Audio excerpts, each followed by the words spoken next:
2016, they opened a new series of locks, and they can now accommodate ships up to 1,300 feet long. And like I said, we get those ships here in the port of Savannah. We have one right now that's unloading. Came in yesterday around 11 in the morning. Well, we have no problem accommodating a 1,300-foot long ship. It's also, they get wider as they get longer. We have no problem.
Life jackets on every deck, so yeah, very top deck. Like, fourth deck, you got life jackets, blue light smokestacks, of course, you run the boat on either side of the wheelhouse.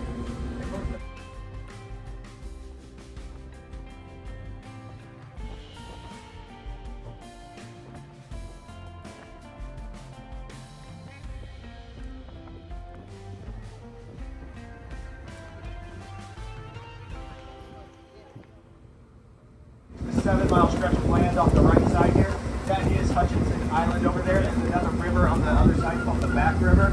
And then on the other side of that is South Carolina. But besides this little island here, the East Coast here, it's an 8.5-foot tide that happens every 6.5 hours. So you can see on the port side of the boat, the left side of the boat, the water is pretty close to that brick plaza up there. It's only about a foot or two, about 2 feet below it. So when the tide is ebbing here in the Savannah River, it can run up to about 5 miles an hour. And the river runs in its natural direction.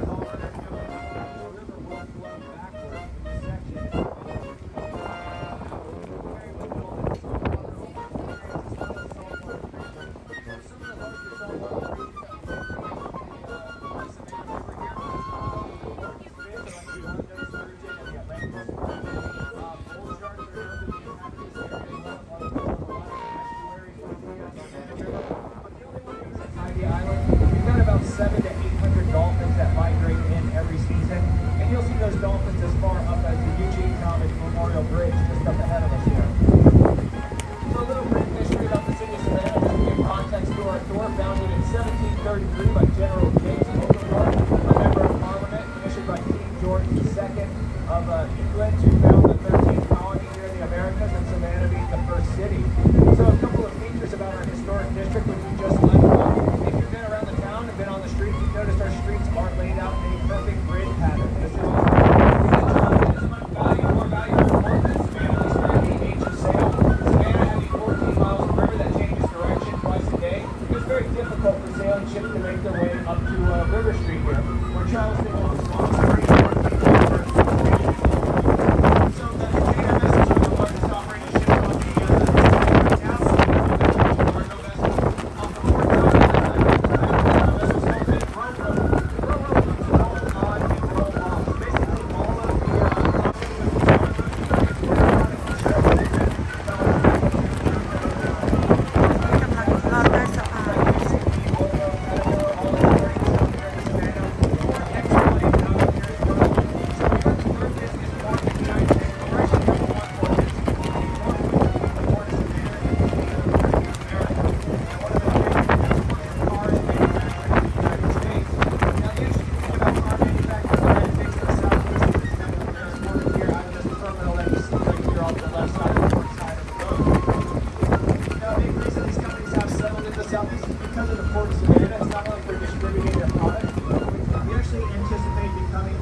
busiest port on the coast. We follow the news, you see how much backlog there is in the shipping industry right now.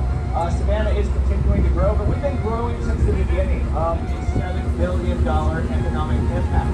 But that's not the only change they had to make because the shipping industry changed significantly in 2016 because of something that happened in Central America. In 2016, they opened a new series of locks and they can now accommodate ships up to 1,300 feet long. And like I said, we get those ships here in the port of Savannah. We have one right now that's unloading. Came in yesterday around 11 in the morning. Well, we have no problem accommodating a 1,300-foot long ship. It's also, they get wider as they get longer. We have no problem accommodating a ship that's 185 feet wide. But as they get longer and wider, they also get deeper and taller. So right here where we're going underneath the Eugene Talbot Memorial Bridge, this is the problem. And our current bridge right above the river, but not so high, they're risking contacting the bottom of the bridge right there. So that's sort of the choke point for the Port of Savannah right there is that section.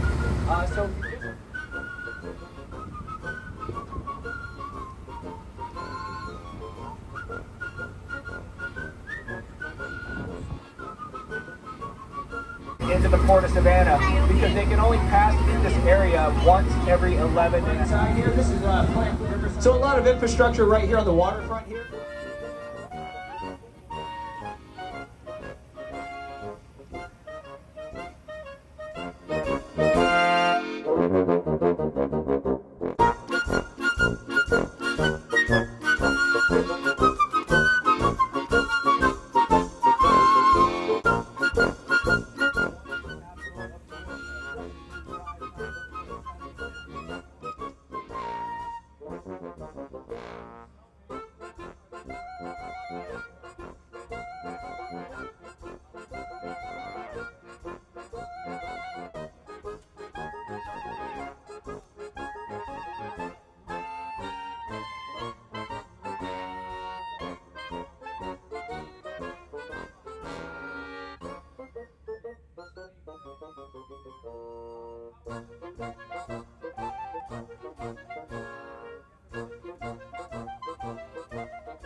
Thank